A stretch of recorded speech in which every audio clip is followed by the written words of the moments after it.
Do you know the difference between the Japanese fashions Fairy Kei and Pastel Decora Kei? Pastel Decora Kei and Fairy Kei are two pastel J fashions that are commonly confused with each other by people that are outside of the community. Let's break down what makes each fashion what and talk about the differences. Decoraque, named after the Japanese word for decoration, is not considered to have one singular inventor. However, Tomoe Shinohara, a Japanese singer and actress, is who laid the foundation for decora in the 90s. She would push the boundaries of what's considered feminine by wearing brightly colored clothing with lots of layers, accessories, and sometimes even elements that would traditionally be considered to clash. Her fans, known as Shinors, joined in her eclectic style, which is what got the ball rolling on the decora we all know and love today. Decora's core principle is more, which flies in the face of the traditional principle, less is more. The seemingly chaotic amalgamation of hair accessories, bracelets, necklaces, face stickers, belts, and layers is what gives decora its iconic, eclectic look. Elements are often personalized to the wearer's life and interests. Decora can come in any color palette. Usually you'll see a lot of neons. However, pastel decora is a substyle of decora that has a color palette that is,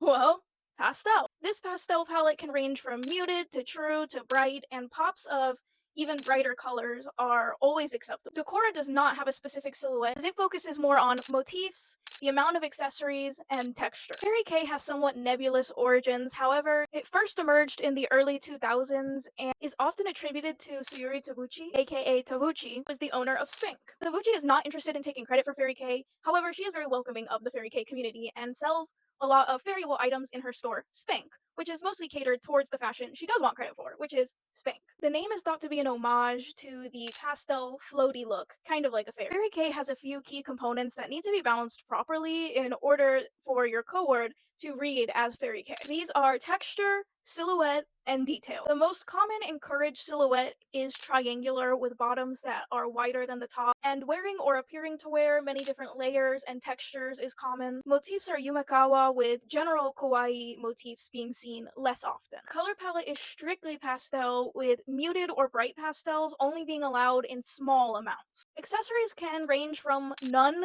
to lighter to heavier. However, there is a tipping point at which a Fairy Kei chord will start to read more as decor. And this brings us to Fairy Decora, or Decora Fairy, depending on how you want to put it. Fairy Decora is an acceptable cross between Fairy Kei and Decora Kei, and a Fairy Decora chord will typically have the Fairy Kei silhouette, colors, and motifs, which differentiates it from solely being pastel decora, in combination with the heavy accessorizing seen in decora. So, to recap, decora can come in any color palette. However, there is a substyle that is pastel, but the color palette is not nearly as strict as Fairy's color palette is. Any silhouette is acceptable for decora. However, with Fairy Kei, you will typically see the triangular silhouette, and decora often will have a very wide range of motifs that you might not see in Fairy Kei. Lastly, if you're only wanting to wear Fairy Kei, you won't see accessorizing that is nearly as heavy as it is in Decora. And if you do see a very heavily accessorized Fairy cohort, we would typically consider it